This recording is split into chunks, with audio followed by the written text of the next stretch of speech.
So we know Aaron Judge is staying for the long term. I'm not leaving.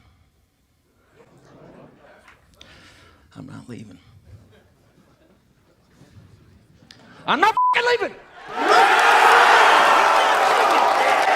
But now the Yankees also just signed Carlos Rodon to a 6-year, $162 million deal, making their starting rotation look absolutely filthy, probably the best in Major League Baseball on paper. But the answer to the question, did the Yankees do enough to win a World Series? As a fan, I really want to say yes, but bringing an unbiased perspective, still no. I still stand by the fact that it's still the Astros World Series to lose. I don't think the Yankees are done making moves yet though. Of course I hope the Yankees do prove me wrong, but I'm just being honest. I'm sure you want me to be more excited than I'm showing you right now. Don't get me wrong, I am excited, but I'm also thinking realistically, just knowing that this team has had great regular season success for years but has failed in the playoffs year after year after year after year. I'll break down everything here. Of course I have plenty of good things to say too, not just bad. Why would this be an entirely negative video when the Yankees just added one of the top pitchers in free agency, right? It's just other things that concern me, and I'll talk about that too. So first I'll start with Carlos Rodon. He's a late bloomer as he broke out in 2021 at age 28, and he continued his success in San Francisco, but now he's going into a more hitter-friendly ballpark. However, he does have good overall numbers in AL East ballparks, but I've already seen great West Coast pitchers fail with the Yankees like Kevin Brown, Sonny Gray. Now it looks like Frankie Montas. Will Carlos Rodon though? Well, one good thing about Carlos Rodon that makes this move a plus is that he does have great numbers against the Astros, who are the Yankees' biggest roadblock at the moment. Well, themselves to some extent too, but the Astros, if we're talking about who they have to face. So a rotation of Garrett Cole, Carlos Rodon, Nestor Cortez, Luis Severino, and Frankie Montas. If these guys stay healthy, this has all the potential in the world to be a top-notch rotation. The sky is the limit for them. Even if Frankie Montas really is the next Sonny Gray, at least that's not the worst thing for a fifth starter.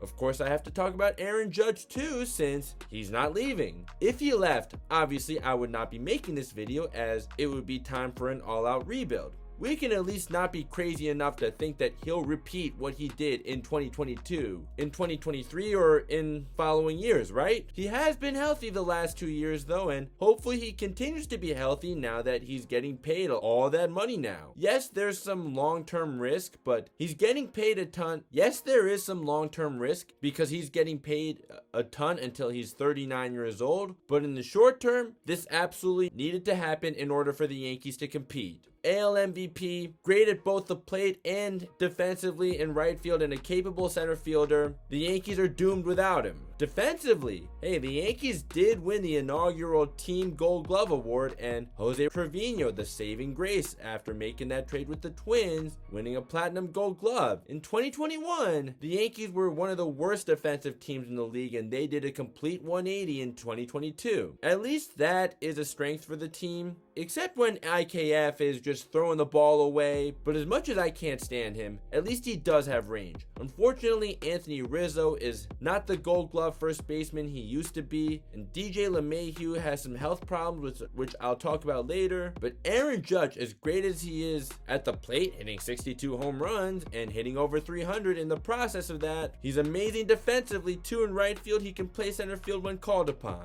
Now let's address what's been the elephant in the room for the Yankees for years: the home run or nothing approach. The first half of the season in 2022, the Yankees seemed to finally get it that approach does not win championships, but then in the second half, they went back to their old ways of 2021. The first half, sure, their batting average was still around league average, which is much lower than it used to be, but that was my one concern I had going into the second half. I didn't think an implosion like what happened in August would happen though. The Yankees still haven't addressed their problem with striking out too much for a team that's supposed to contend. At least Aaron Judge actually hit over 300 for the first time in his career, and I love to see that, but if he can ever do that again is still a question mark. Even though he did hit over 300 for the first time in his career, he does still strike out well over 20% of the time. You also know that he does not have a great postseason track record, so there are some cons in re-signing Aaron Judge. As much as I love him, he's my favorite player in all of baseball right now, and the Yankees most certainly do need him. My next concern is the situation at shortstop. The Yankees just seem to love to play musical chairs at shortstop. Now, Anthony Volpe may be ready to make his big league debut this upcoming season, and if so, I sure won't miss IKF one bit if Oswald Peraza or Oswaldo Cabrera is the answer at shortstop. Those are also question marks. Oswald Peraza hit very well in the few games he played, but how about in a full season? Oswaldo Cabrera looked pretty good defensively in the few games he did play at shortstop, but he truly made his mark defensively in right field, which obviously belongs to Aaron Judge. We know Gleyber is best suited at second base, which really is DJ LeMahieu's position, but there's his toe problem that I'm about to transition to now.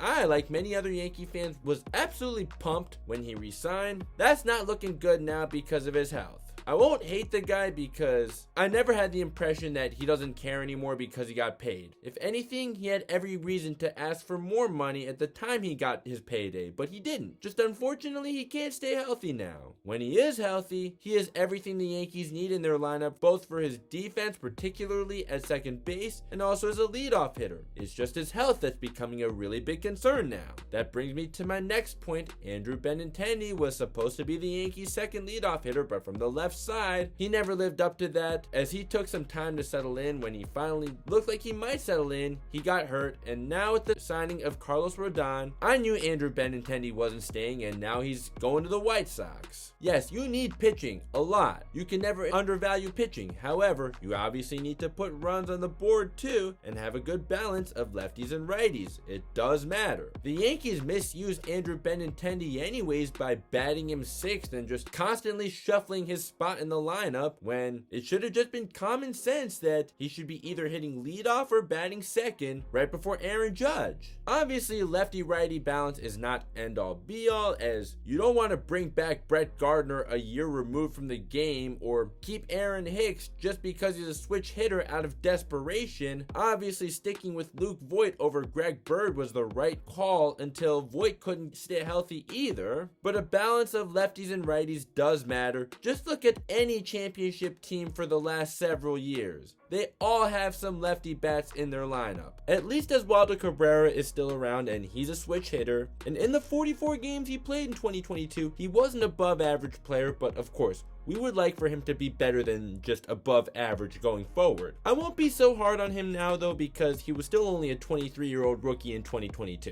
Speaking of Aaron Hicks, just to keep it short, just send that bum to the moon. Okay, that might be a little harsh, but it's nothing personal. Never met the guy. Perhaps in person he may be a good dude off the field. I don't know. I never met him, but on a Major League Baseball team, he's unwatchable. He sucks, plain and simple. Cutting onions hurts my eyes less than watching Aaron Hicks. What is also still very much a concern is the bullpen. While I know the bullpen is not very well managed at all, I still have some concerns that are not in Aaron Boone's control, or whoever is making the decision with the bullpen, or any of the Yankees' managerial decisions. We can start with Aroldis Chapman completely falling off a cliff. If we could get the Aroldis Chapman that was right up there with the best closers in the league for many years, that would be fantastic. Or if Clay Holmes can dominate for a whole season, not just one half of the season, or if Jonathan Loaisiga can be in 2021 form for a full season, not just for a stretch of the year. Then this bullpen is great too, but it just has too many question marks. And yes, Tommy Kahnle coming back, that's nice. I almost forgot about that, and he didn't pitch a lot of games for the Dodgers this past season, but when he did pitch, he did put up some really good numbers. Hopefully he can continue to do that when he's back with the Yankees. Maybe Domingo Germán could be that guy that strengthens the Yankees bullpen.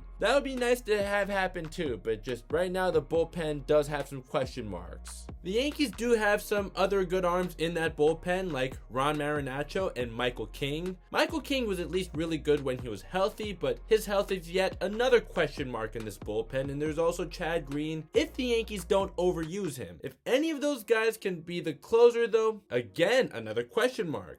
some guys are really good bullpen arms that just aren't meant to be closers, and that is not a bad thing, but a reliable closer for a full season is something you definitely need, and that's a big question mark for the Yankees right now. Here's a good thing though. The Yankees are still under the luxury tax even after re-signing Aaron Judge and Anthony Rizzo and bringing in Carlos Rodon, so this does give me the feeling that the Yankees are not done. I'm not going to predict what exactly the Yankees are going to do, but I do feel like they have some things in mind. It is the Yankees though, so the luxury tax really isn't a huge deal as they have plenty of money anyways. I just do wish that the Yankees were able to spend their money in the right places instead of spending it on guys like washed up Josh Donaldson or back in 2019 on Aaron Hicks. At least Josh Donaldson can still play really good defense at third base, but you don't even remotely deserve an AAV of $20 million when you're a 222 hitter, period. You deserve it even less when your power is gone too and you don't run hard down the line and just assuming that you hit a home run when you didn't.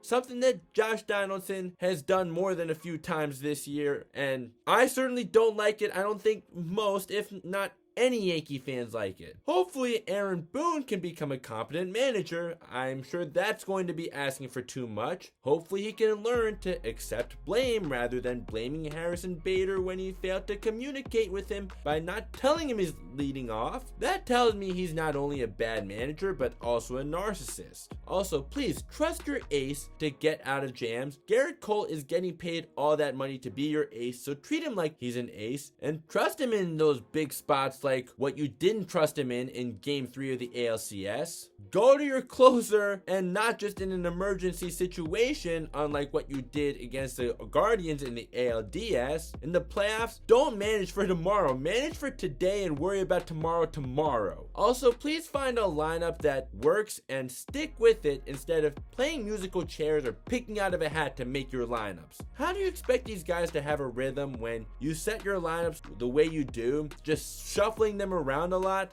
Have a set lineup, and if that lineup works, stick with it until it doesn't work anymore. You can slug your way to 90 to 100 wins in the regular season. You need other ways to score runs in the postseason. I don't know how many more playoff failures it's going to take to realize this. The starting rotation, the sky's the limit. Defense is great. It's just a lot of question marks in the bullpen, and the offense still only being built for regular season success that still concern me with the Yankees. Also, let's please not make excuses anymore like blaming the Astros cheating scandal, which is old news at this point. Let's please not say anything as pathetic as the roof being open. Excuses are for losers. Winners don't make excuses.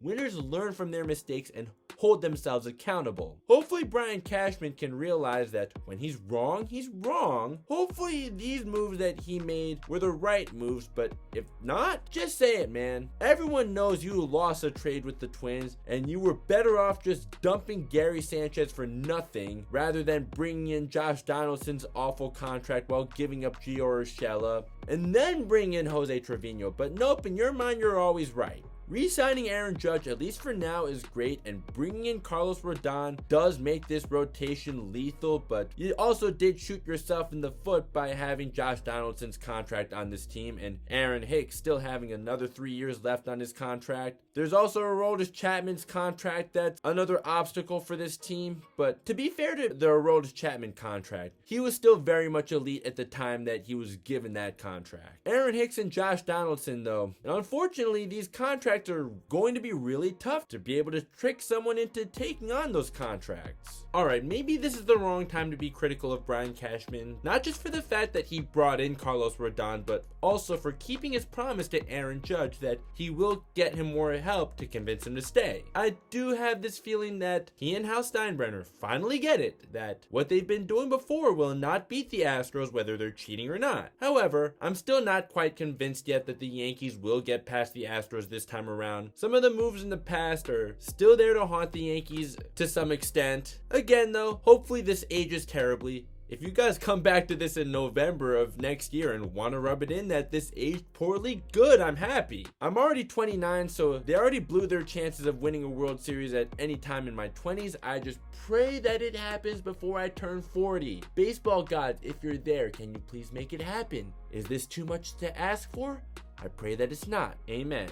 My honest opinion, even after losing Justin Verlander, yeah, it's still the Astros World Series to lose. So that's all I got in this video. If you enjoyed this video, a like would be much appreciated so we can get this out to more people. If you could please consider subscribing and turning on notifications, your support is much appreciated. Please get in the comments so we can have a discussion. The floor is open for you guys, whether you agree or disagree with me on what I said. I really need to get on with basketball and football content too, as those sports are in season. Football, we're approaching the playoffs. Baseball, it's not in season right now, but I'm glad you guys are enjoying my baseball content. So I'll leave my last two videos in the end screen if you want to watch those too. Thank you so much for watching. I'll talk to you next time. Peace.